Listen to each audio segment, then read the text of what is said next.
ചേലക്കരയിൽ വലിയ പ്രതീക്ഷയിലാണ് പി വി അൻവറിൻ്റെ DMK നിർത്തിയ സ്ഥാനാർത്ഥിയും പാർട്ടിയും. എത്തരത്തിൽ ഉള്ള ഒരു വോട്ട് പിടിക്കാൻ കഴിയും, അല്ലെങ്കിൽ ചേലക്കരയുടെ തിരഞ്ഞെടുപ്പിലെ വിജയപരാജയങ്ങളെ എത്രത്തോളം നിർണ്ണയിക്കാൻ കഴിയും എന്നാണ് പ്രതീക്ഷ? ചേലക്കരയിൽ തീർച്ചയായും ഞങ്ങൾ DMK വിജയിക്കാൻ പോവുകയാണ്. ഒരു 60-65,000 വോട്ട് നമുക്ക് കിട്ടാൻ സാധ്യതയുണ്ട്. പിന്നെ ഒരു കാര്യത്തിൽ വളരെയധികം സന്തോഷം, എല്ലാ പോളിംഗ് സ്റ്റേഷനിലും കനത്ത പോളിംഗാണ്. അത് ഞങ്ങൾക്ക് ഗുണകരമാകുമെന്ന് തന്നെ ഞങ്ങൾ വിശ്വസിക്കുന്നു. കൂടുതൽ വോട്ട് പിടിക്കുക UDFൻ്റെയോ LDFൻ്റെയോ? രണ്ട് ഭാഗത്തു നിന്നും വോട്ട് കിട്ടും, രണ്ടുപേരെയും കിട്ടുന്നുണ്ട്, രണ്ട് പക്ഷത്തിന് കിട്ടും. സ്വാഭാവികമായും 39,400 വോട്ടിൻ്റെ ഭൂരിപക്ഷത്തിലാണ് LDF ഏറ്റവും അവസാനം ഇവിടെ ജയിച്ചത്. അവരുടെ ഭാഗത്ത് നിന്ന് കൂടുതൽ വോട്ട് കിട്ടാതെ വിജയിക്കാൻ കഴിയില്ല. ഇല്ല, അതിനുശേഷം പാർലമെൻറ്റ് ഉണ്ടായിരുന്നു. പാർലമെൻറ്റ് ഏകദേശം 5000 ചില്ലാനം വോട്ടേ ഉള്ളൂ. പാർലമെൻറ്റ് 5800 1900 വോട്ടിൻ്റെ ഡിഫറൻസേ ഉള്ളൂ.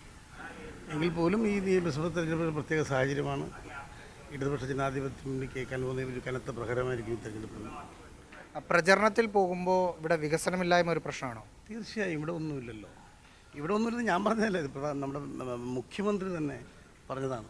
ഈ ചേലക്കരയിൽ അദ്ദേഹം പ്രസംഗിച്ചപ്പോൾ പറഞ്ഞു, ഇവിടെ ഒരു വികസന പ്രവർത്തനവും നടന്നിട്ടില്ല, നല്ല റോഡുകളില്ല, നല്ല ഒന്നുമില്ല ഇവിടെ നിന്ന് അദ്ദേഹം പറഞ്ഞു. കോൺഗ്രസ്സുകാരനാണ്, സ്വാഭാവികമായും പ്രവർത്തകരുമായി ബന്ധമുണ്ട്, മുമ്പ് ഇവിടെ മത്സരിച്ചിട്ടൊക്കെ ഉണ്ട്.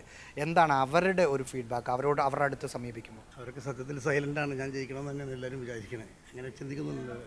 നല്ല വിഭാഗം കോൺഗ്രസ്സുകാരും ഞാൻ വിജയിക്കണമെന്ന് ആഗ്രഹിക്കുന്നു.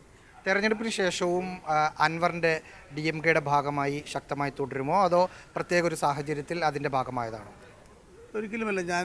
എനിക്ക് എൻ്റെ സീറ്റ് നിഷേധിച്ചതിന് ശേഷം എനിക്കൊരു അത്താണിയായത് ശരിക്കും അൻവർ തന്നെയാണ്. അൻവറിൻ്റെ കൂടെ നിൽക്കുന്നത്.